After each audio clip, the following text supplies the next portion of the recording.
Hey, these are the D&B cards. These are our leads. Morning. Every one of these cards is an opportunity, all right? These are good leads. The people on these cards buy stock. Your job is to call them and get them interested in the firm. You're not actually selling stock yet, but you're selling the dream. So get them wet. Tell them that in a month from now, a senior broker's going to call them back with an idea. Wait, so who are these people?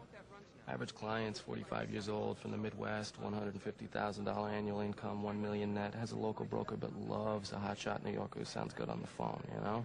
So the card's not going to tell you any of that. It only has their name, address, and occupation, so you got to feel them out. See. Peter Davis, Vice President, Parks Telecommunications. Guy's probably a fucking whale. So, you know, feel him out, see what he's playing with. The truth is, it doesn't really even matter these days. With the Dow where it is now, everybody wants a piece of the market. I can close anyone, anytime, anywhere in the country. Just give me a phone number. Greg, I've John Dunkley. I'm not now. I'll call him back. All right, now once you qualify the guy, you send him a press packet. It'll all be really easy, and it'll get you comfortable being on the phone, which is key. This entire business revolves around the phone. Play the numbers. This is a contact sport, meaning the more people you contact, the better you'll do. I mean, a good broker makes over 700 calls a day.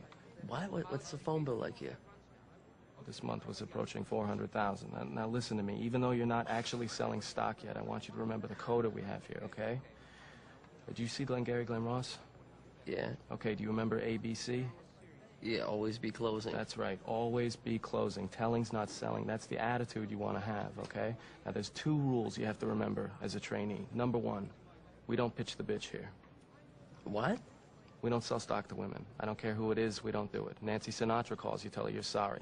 They're a constant pain in the ass, and you're never going to hear the end of it, all right? They're going to call you every fucking day wanting to know why the stock is dropping, and God forbid the stock should go up. You're going to hear from them every fucking 15 minutes. It's just not worth it. Don't pitch the bitch. Okay, yeah, don't pitch the bitch. Okay, number 2, don't write wood, all right? A lot of trainees are so anxious to get off the phone that they just steamroll the guy into getting the press packet so they can hang up. Then I call back, and I'm like, hi, you spoke to a junior associate of mine last month, and the guy's like, yeah, not interested, bye. That's a shitty lead, okay? That's fucking wood. The info we send is bullshit, all right? The most important part of the call is telling them that you have that one great idea and that a senior broker is going to call them back in a month. This way they don't think that we just fire off 1 million records a day. And we don't want our clients thinking you're pitching them something that you read in the journal this morning, right? Yeah, right. Okay, so no wood. I'm serious, no wood. All right, take it easy, take it easy. Hey. Don't even start that fucking shit with me, okay? I'm trying to tell you what's expected of you and what your job is. I'm trying to make your job easier here, okay? Don't give me any of that fucking lip. Oh, okay. Okay, so fine. What happens if the guy wants to buy stock right then? Okay, now you're talking. You want to go into every call expecting just that. If somebody wants a recommendation, you put the guy on hold, you stand up and you yell "Recco" at the top of your lungs. First senior broker who gets on the horn gets the sale. Sound good? Yeah. Okay. That suit's dog shit. Get a new suit.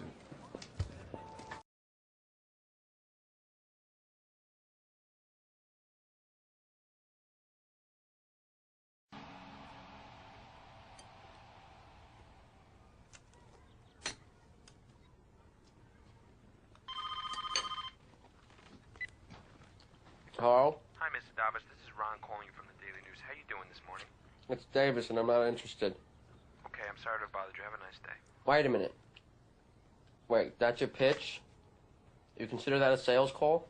Well, You know, I get a call from you guys every Saturday, and it's always the same half-assed attempt. If you guys want to close me, you should sell me. all right. All right, start again. Okay. Hi. This is Ron from the Daily News. How you doing this morning? Shitty, what do you want? It's not what I want, sir. It's what you want.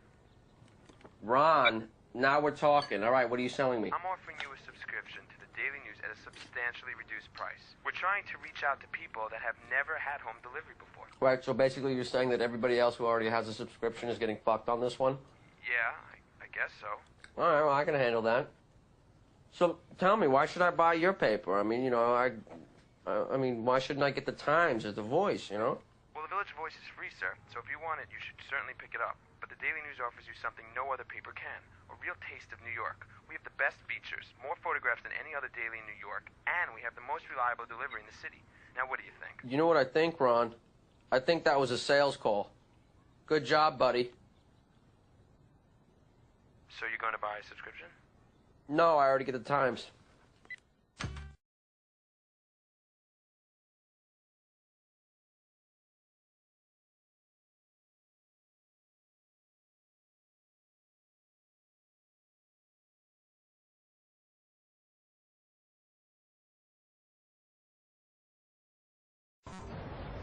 All right, I want to talk to you guys about appearance, okay? Because most of you dress like shit. I don't know what your financial situation is, and I don't want to know, but you got to get yourself at least one decent suit, because we have a kind of a minimum level of aesthetic professionalism here that we have to maintain. In 3 months, you can outfit your whole closet, but for now, just get you something to hold you over. There's an important phrase that we use here. I think it's time you all learned it. Act as if. Do you understand what that means? Act as if you are the fucking president of this firm. Act as if you got a 9-inch cock, okay? Act as if. And to do that properly, you need to at least look the part. So go get dressed. Secondly, it's time to get your Series 7 books. Now don't get nervous. If you study, you'll pass. Then you begin trading as an SEC licensed broker. And then you're a fucking millionaire. And it's just that simple.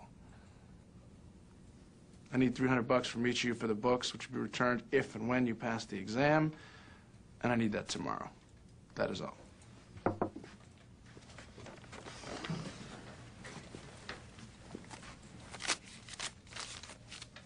What are you, last night's erection?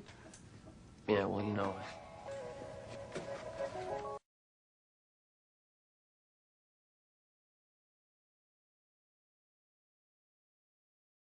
There is no such thing as a no-sale call. A sale is made on every call you make. Either you sell the client some stock, or he sells you on a reason he can't. Either way, a sale is made. The only question is, who's going to close, you or him? Be relentless. That's it, I'm done.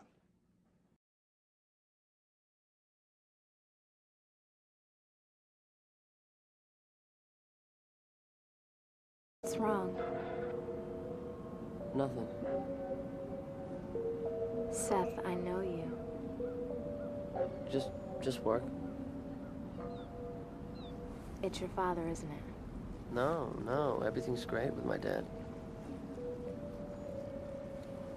He's taking me out to lunch next week on his request. Do you know how happy that shit makes me?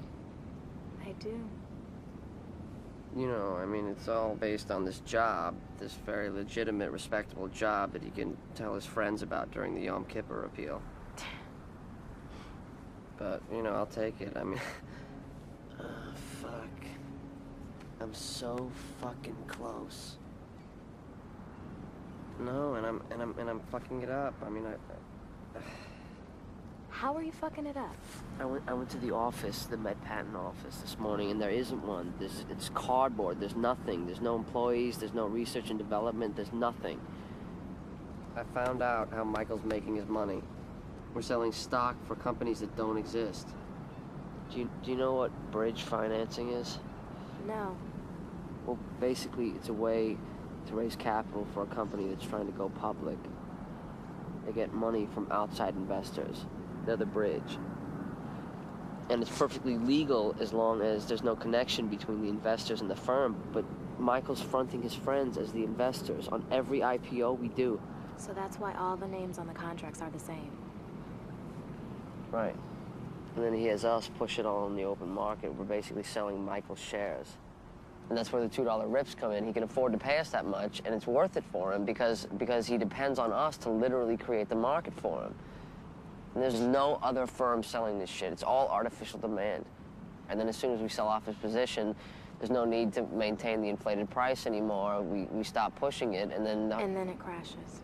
Right. But, you know, I mean, but how does that really affect me? I mean, no, I mean, you know, I'm just selling stock. There's nothing wrong with that. So I know now how Michael makes his own money, and I know that I'm not working at Goldman Sachs, but we already know that. So how does this really change anything? I don't know, Seth. You tell me.